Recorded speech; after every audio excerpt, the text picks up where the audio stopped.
Okay.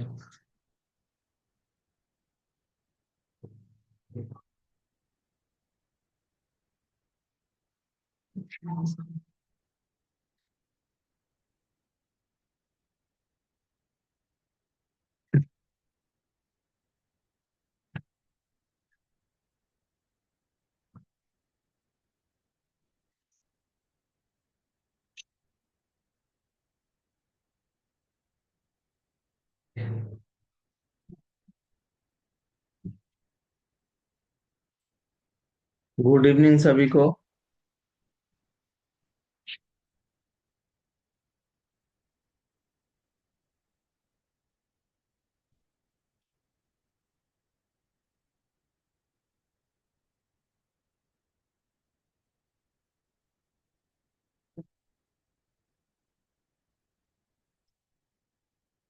बातचीत का सिलसिला शुरू करते हैं।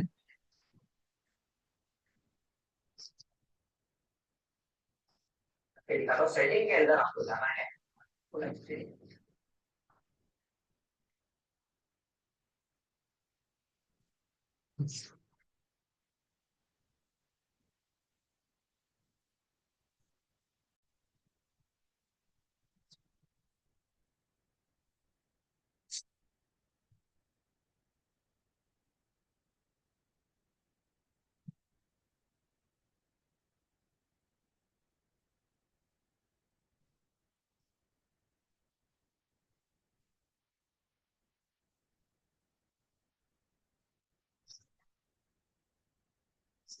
ठीक।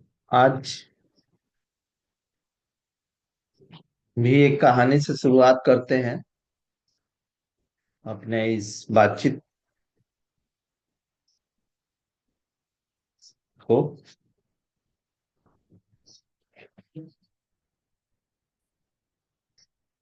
कहानी है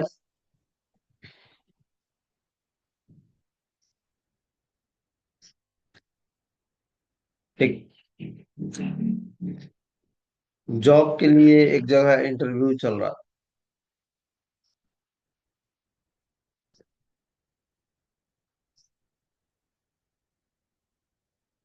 जो भी इंटरव्यू देने के लिए जाता उससे कहा जाता कि एक गुब्बारा दिया जाता और बोला जाता कि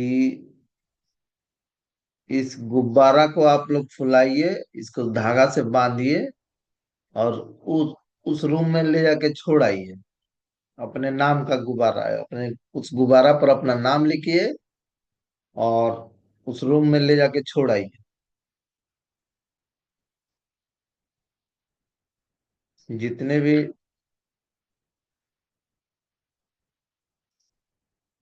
परीक्षार्थी वहां गए थे इंटरव्यू देने के लिए,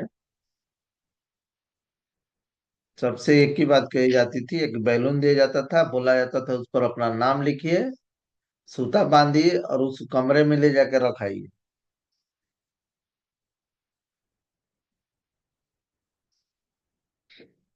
सब ऐसा ही करते थे। और उसके बाद उनसे ये भी बोला जाता था कि जब कही जाएगी तो आप लोग अपने अपने नाम का गुब्बारा लेके और आ करके यहाँ पर जमा कर दीजिएगा।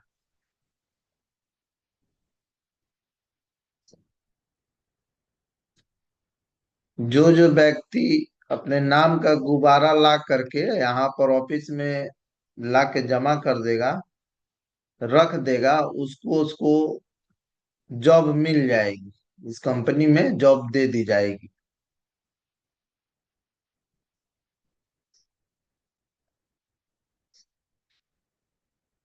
अब सभी जो इंटरव्यू देने वाले थे, सभी लोग अपने नाम का गुब्बारा ले जाकर रूम में डाला है।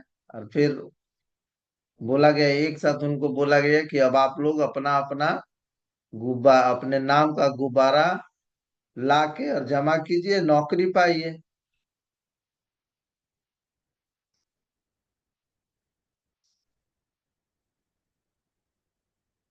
लोग क्या किए, जो इंटरव्यू में देने के लिए गए थे, जो परीक्षार्थी थे, उस कमरे में गए और अपने नाम का गुब्बारा खोजने लगे, और दूसरे का नाम का मिलता तो उसे फोड़ देते थे। उनको डर था कि कहीं उसको ना नौकरी मिल जाए, मुझे ना मिले, इसलिए उस गुब्बारे वाले कमरे में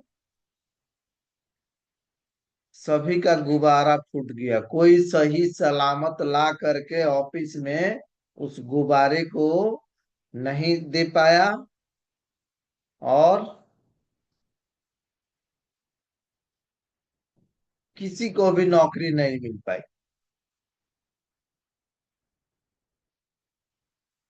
क्योंकि कोई शर्त के अनुसार कोई गुब्बारा लेकर के वहां पर ऑफिस में पहुंच ही नहीं पाया अपने नाम का गुब्बारा लेकर। वो तो उस कमरे में ही आपस में एक, एक गुब्बारा को फोड़ दिए सभी लोग, अपने स्वार्थ के लिए। क्या ऐसा हम आज भी हम लोग ऐसा ही कर रहे हैं? अपने स्वार्थ के लिए दूसरे का बड़ा से बड़ा नुकसान भी करना हो तो कर देते हैं, थोड़ा भी नहीं जगते। कुछ तो ऐसे भी लोग हैं जो कि अपने को कष्ट दे करके दूसरे को नुकसान, बड़ा से बड़ा नुकसान पहुंचाने के लिए तैयार है।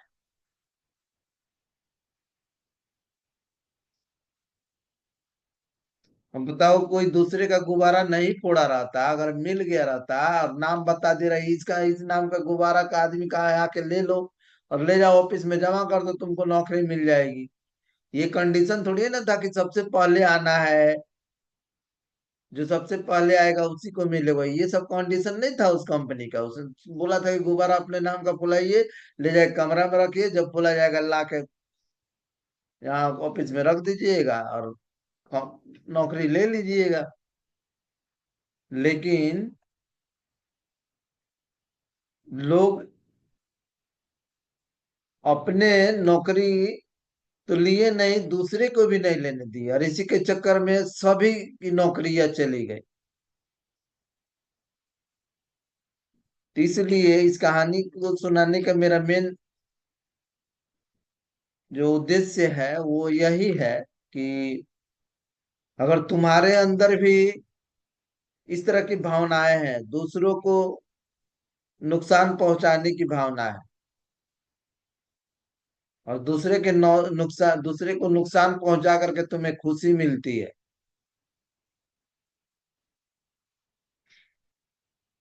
तो खुशी ज्यादा देर तक नहीं टिकती है। ठीक है, वो खुशी के बदले बदला मिल ही जाता है। ठीक है, इसलिए दूसरे की मदद करना सीखो, ना कि नुकसान पहुंचाना। जो जितने दूसरों की मदद करेगा उसे उतने ही लोग मदद करेंगे आगे बढ़ने, सफल होने में।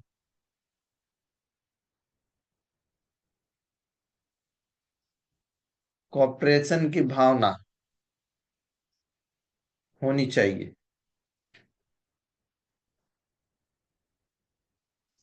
तुम्हारे घर में अगर तुम्हारे पापा कुछ खाने के लिए लाते हैं,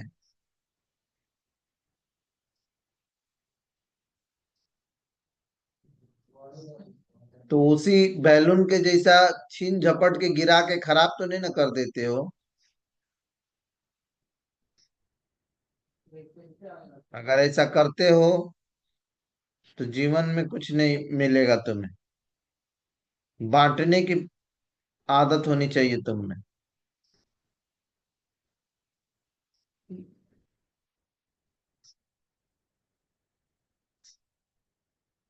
आज के इस बातचीत के सिलसिले में आज मेरा यही कहना है कि बांटने की, मदद करने की, दूसरे को मदद करने की आदत होन लानी पड़ेगी।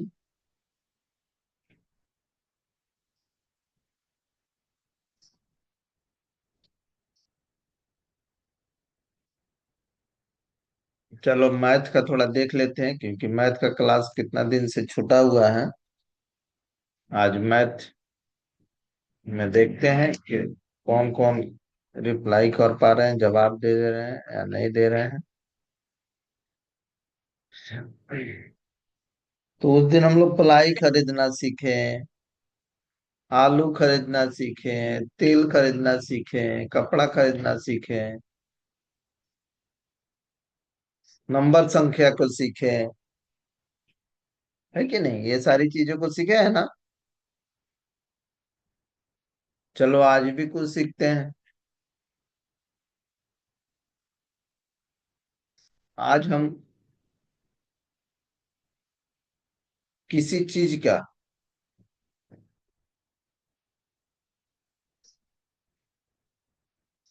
प्रतिशत निकालना सीखेंगे।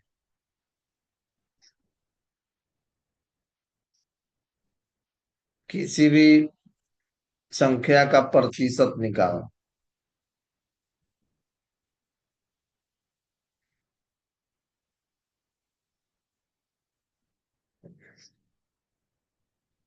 सबसे पहली संख्या, प्रतिशत कितने की होती है? कौन लिख के बताएगा प्रतिशत कितने की होती है? जिसे कहते हैं कि इतना परसेंट में इतना परसेंट नंबर आया है, चाहे इतना, माने इतना, सॉरी, इतना परसेंट मिला है कोई। तो इससे क्या समझोगे?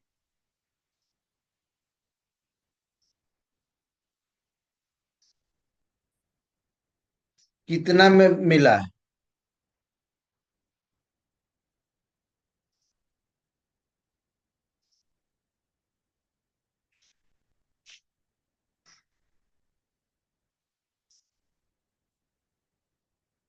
बोलो, जवाब दो। प्रतिशत आकृति 1/100।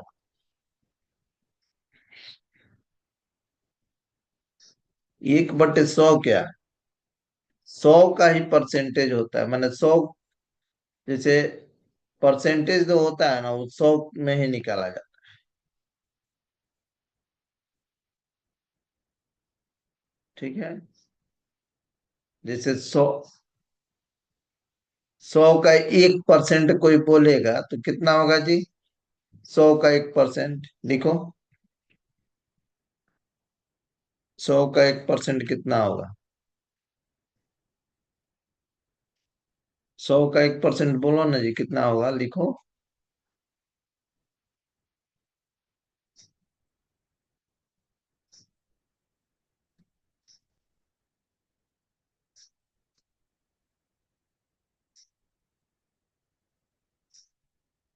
100 का 2%। कोई नहीं लिख रहा है। 100 का 3%। कोई नहीं लिख रहा है। 100 का 4%। चलो अब लिखना शुरू किया है। हाँ लिया, 3। 100 का 4, 5। मैंने 100 का जितना परसेंट पूछा जाएगा ना, उतना ही होगा। 100 का जितना परसेंट पूछा जाएगा उतना ही होगा। कितना आसान है 100 का परसेंटेज निकालना।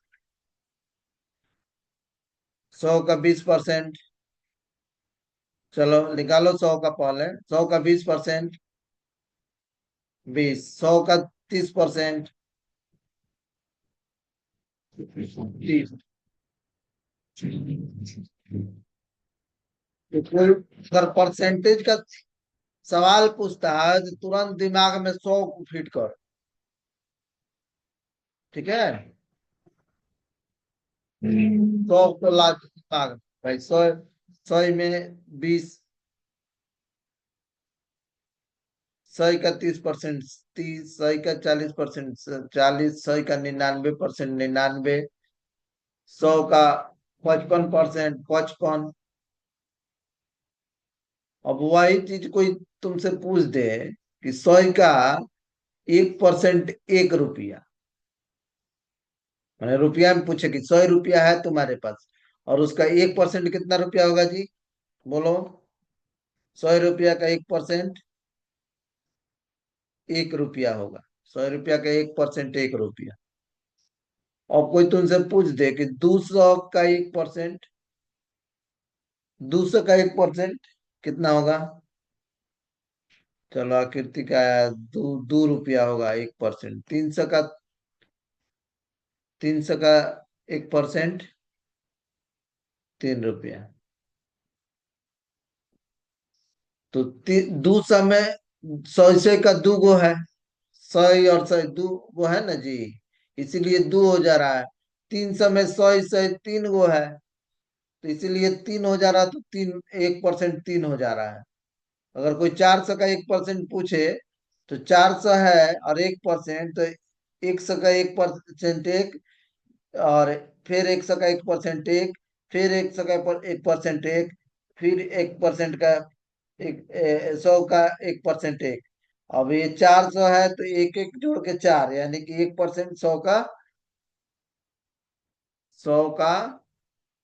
400 का 1% 4। देखो 1% निकालना सीख गया। इससे पहले ही बताया है। चलो, 1% निकालना सीख गया। 10% उसी से गुना कर देंगे, जितना परसेंट निकालना हो गुना कर देंगे, उतना परसेंट आ जाएगा। तो पहले भी इसको बता चुके हैं, लेकिन अब परसेंटेज पर कुछ सवाल दे रहे हैं और उसको बताना है, सुनना है, समझना है और बताना है। ठीक है ना? मान लो कि कहीं मॉल में कपड़ा खरीदने गए तुम, और कपड़ा में टी शर्ट तुमको पसंद आया, और टी शर्ट का प्राइस वहां पर लिखा है 230 रुपया। लेकिन उसमें बोर्ड लगा हुआ है 20% का छूट है। प्राइस है 230 रुपया और 20% का छूट है। तो उस टी शर्ट का कितना दाम होगा? कौन बताएगा?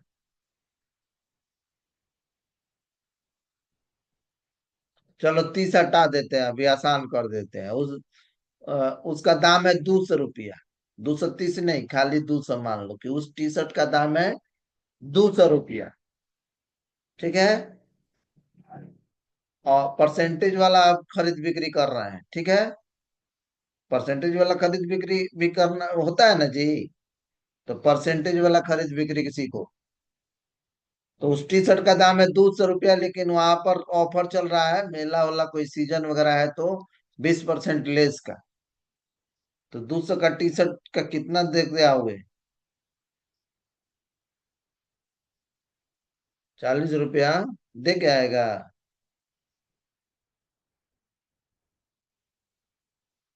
200 का टी शर्ट का 40 रुपया दे। दानिश का आया है सही जवाब।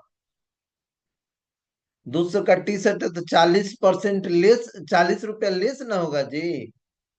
200 का 20% 40 रुपया। तो 200 में 40 घटेगा तो 160 रुपया दे करके आएगा। ठीक है? चलो और पूछते हैं।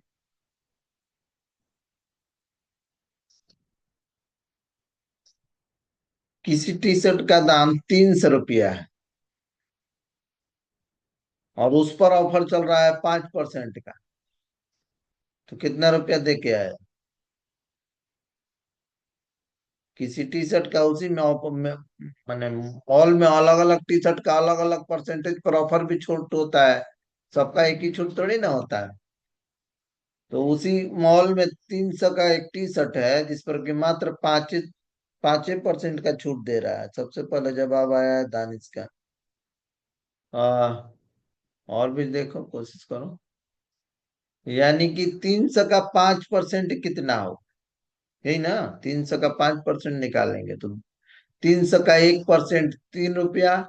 तो 5% है कि 5 से गुना कर देंगे, 15 रुपया। अब 300 दाम है टी शर्ट का, और 15 उसमें से माइनस कर देंगे 5%, तो 285 जिसने भी लिखा है सही है। चलो।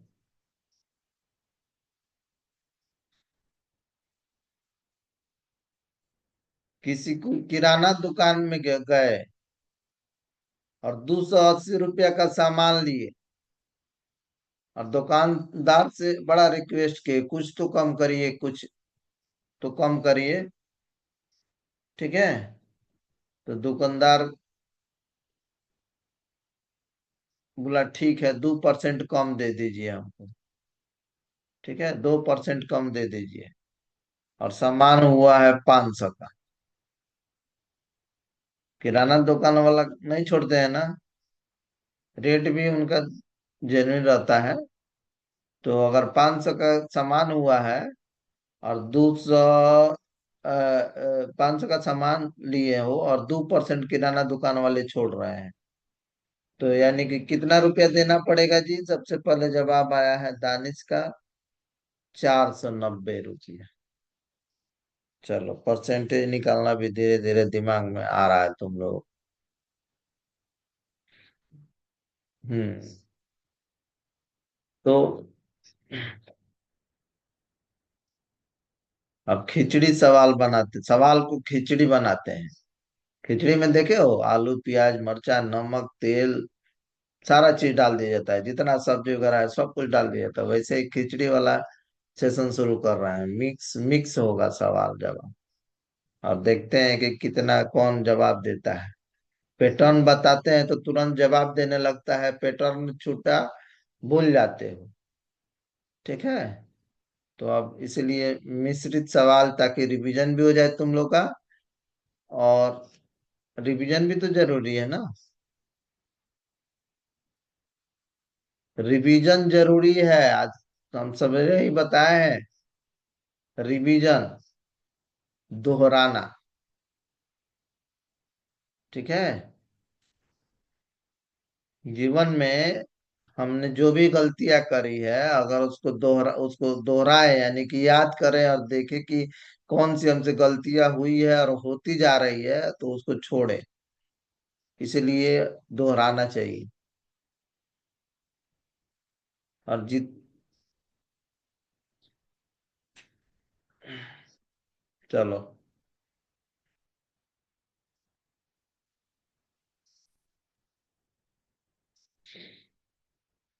6 अंकों की सबसे छोटी संख्या में से 5 अंकों की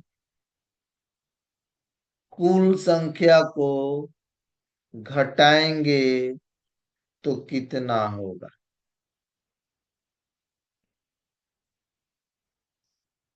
6 अंकों की सबसे छोटी संख्या में 5 अंकों की कुल संख्या को घटाएंगे तो कितना होगा?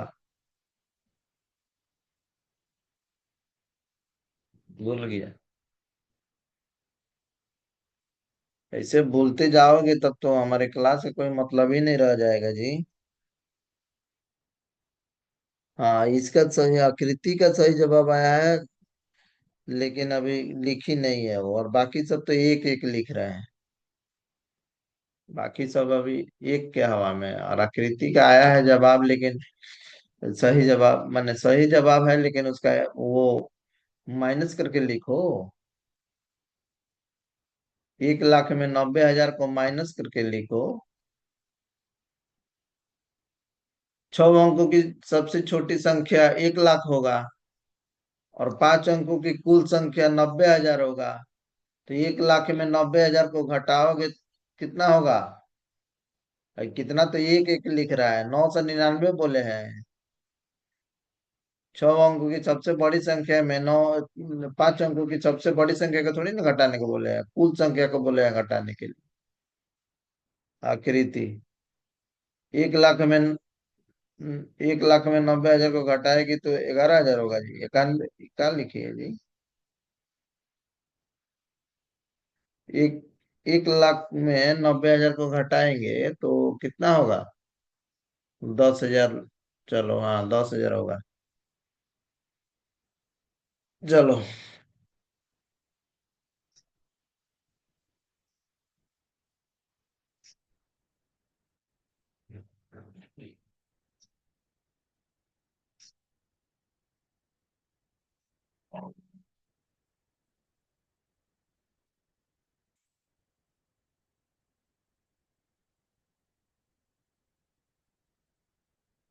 लगातार आने वाली सम संख्या और विषम संख्या में कितने का अंतर होता है?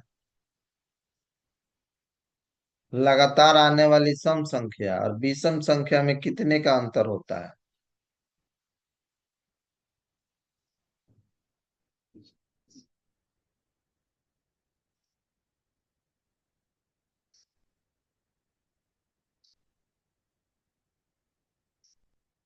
एक के बाद एक यानी कि लगातार आने वाली सम संख्या और विषम संख्या में कितने का अंतर होता है?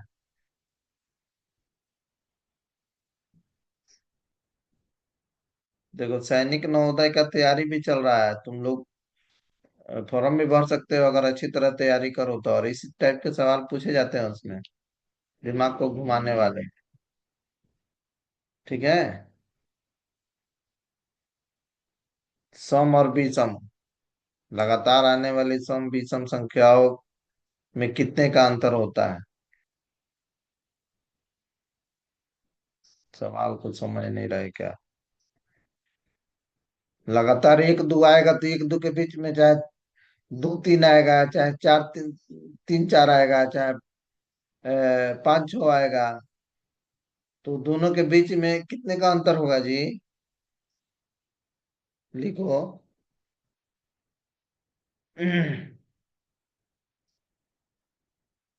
अभी लेके आकृति एक का समझी, सब समझा चुके हैं। हम्म। चल प्लाई खरीद देते हैं, देखते हैं प्लाई खरीदना सीखा है कि भूल गया। 3x2 का प्लाई खरीदना है 10 के रेट से, कितना रुपया दे के आ जाओगे? 3x2 का प्लाई खरीदना है 10 रुपया स्क्वायर फीट के रेट से, कितना रुपया दे के आ जाओगे?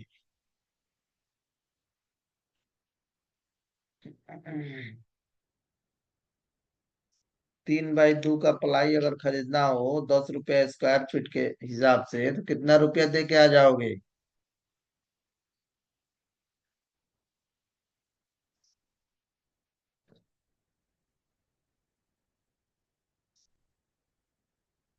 भूल गया पैटर्न। हम्म।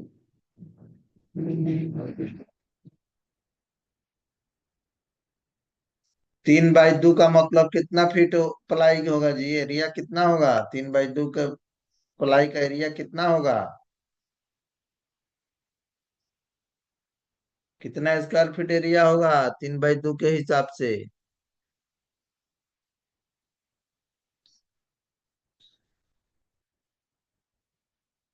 कोई रिप्लाई नहीं दे रहा।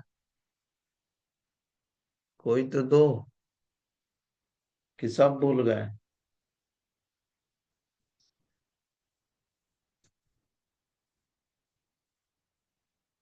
अब इसका हम खुद ही चार्ट बनाएंगे, और चार्ट बना के उसको और तुम लोग के सामने दे करके, और तब जाके समझाया जाएगा। और तुम लोग उसको बार बार, इस जो वीडियो बन रहा है ना, उसको बार बार देखोगे तो समझ में आ जाएगा।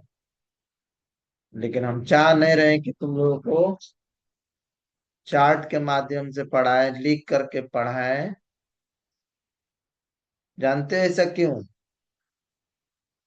ऐसा इसलिए कि स्कूल में तो ऐसे ही पढ़ाया जाता है, लिख करके बोर्ड पर, चार्ट बना के, मटेरियल दिखा के। और मैं तुम चाहता हूं कि मैं कहानी के जैसा पढ़ा दूं।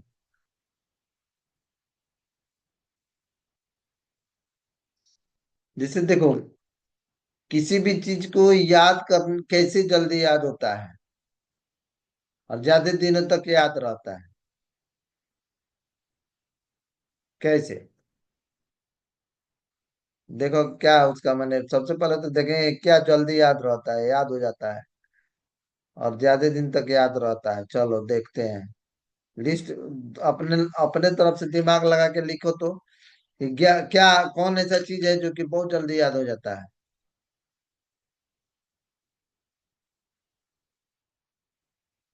कौन ऐसा चीज है जी? लिखो। कौन ऐसा चीज है जो कि बहुत जल्दी याद हो जाता है, सुनते हो याद हो जाता है, क्या है?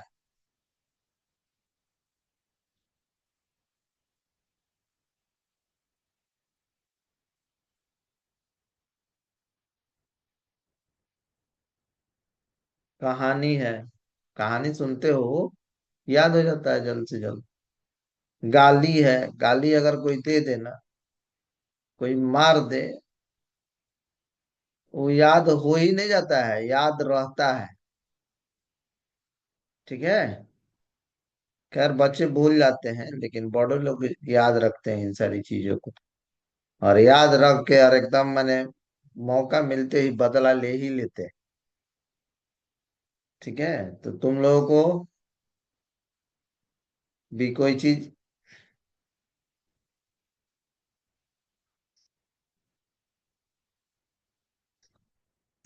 अब मैं सोच रहा हूँ कि तुम लोग को गाली मैं भी दूं, मैथ की भाषा में, साइंस की भाषा में। ऐसा हो सकता है क्या, ताकि तुम लोग को कुछ चीज याद हो जाए? हाँ। मैथ की गाली, साइंस की गाली। हम्म। गाली किसी को भी जल्दी याद हो जाती है ना, कि उसने मुझे ये गाली दी थी। नहीं। हम्म। या फिर गाना सुनते हैं, गाना जल्दी याद हो जाता है कि नहीं? ये सब चीजें क्यों याद हो जाती है और पढ़ाई क्यों नहीं याद होती? इसलिए कि उन सारी चीजों को हम लोग गौर से सुनते हैं, बार बार माइंड में उस चीज को रिवीजन कर लेते हैं। और पढ़ाई को ना गौर से सुनते हैं ना रिवीजन करते हैं। ठीक है। यही रीजन है, पढ़ाई को भी गौर से सुनने लगेंगे, समझने लगेंगे, रिवीजन करेंगे, तो वो भी हमेशा के लिए याद हो जाएगी। ठीक है। तो मैथ में तो तुम लोग जो पढ़ा रहे हैं, दोबारा पूछ रहे हैं, भूल जा रहे हो। हम्म। भूला कम करो, याद रखो। चलो ठीक है। तो प्लाई का एरिया कल हमने बताया था, कल या 2-3 दिन हो रहा है।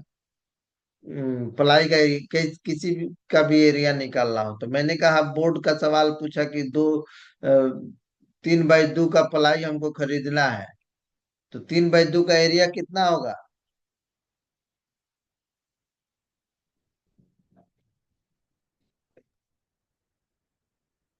इसकी चौड़ाई है 2 फीट और लंबाई है 3 फीट प्लाई का। अब 10 रुपया स्क्वायर फीट है, तो कितना रुपया दे के आओगे जी? आकृति लिख रही है 1 रुपया।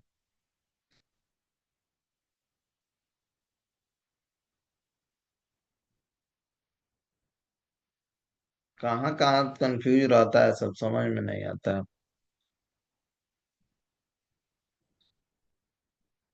प्लाई का एरिया कितना होगा ये बताओ ना, कि 2x3 का प्लाई है, तो स्क्वायर 2x3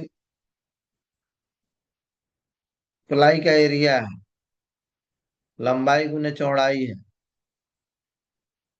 तो एरिया कितना होगा?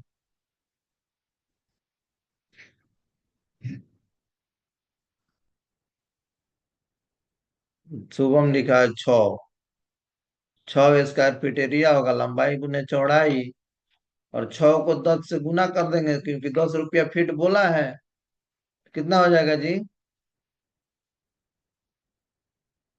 तो प्लाई कितने में खरीद के लाओगे?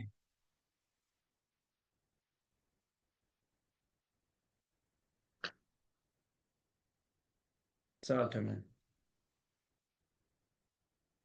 हम्म। चलो आज तुम लोग को एक काम दे ही देते हैं। जिस रूम में रहते हो तुम लोग, उसका लंबाई और गुने चौड़ाई नाप करके,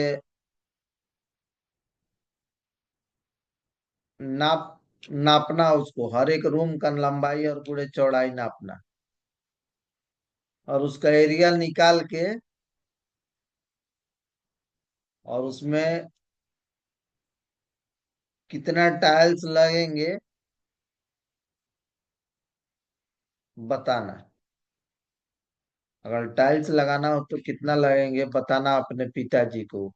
आगे चल के पैसा हुआ, टाइल्स लगाने को हुआ, चाहे तुम लोग कमा के को लगाना हुआ, तो अभी से ही हिसाब करके रखो कि तुम्हारे घर का जो कमरा है उसमें टाइल्स लगाना है तो कितने टाइल्स लगेंगे।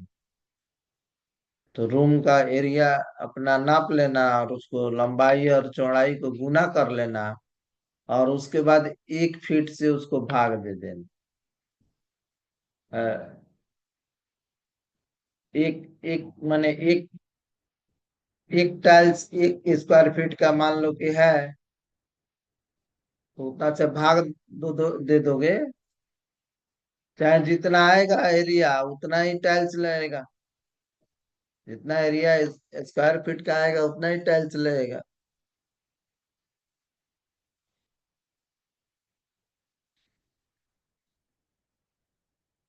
घर का दरवाजा है, उसमें प्लाई लगता है, तो दरवाजा को नाप लेना, लंबाई गुणे चौड़ाई,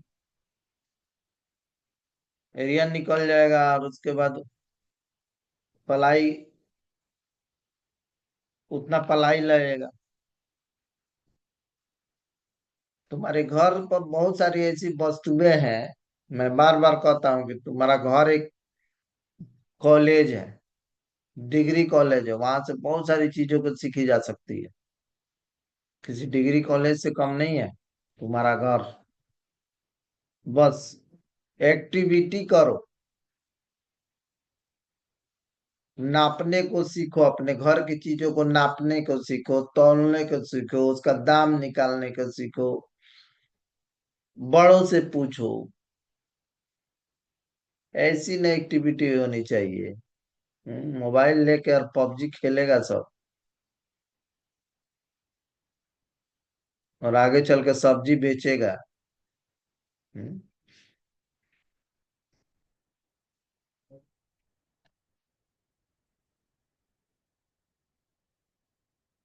आलू का बोरा ढोएगा, मूड़ी पर लाएगा, लाद के। ठीक है, उससे अच्छा है कि पढ़ लिख के कुछ बनो।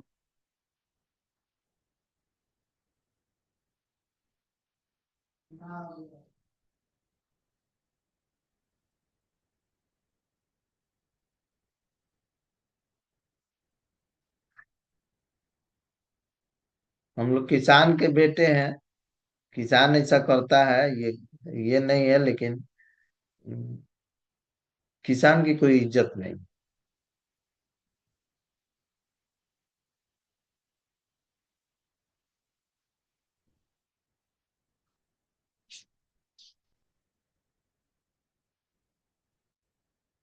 लेकिन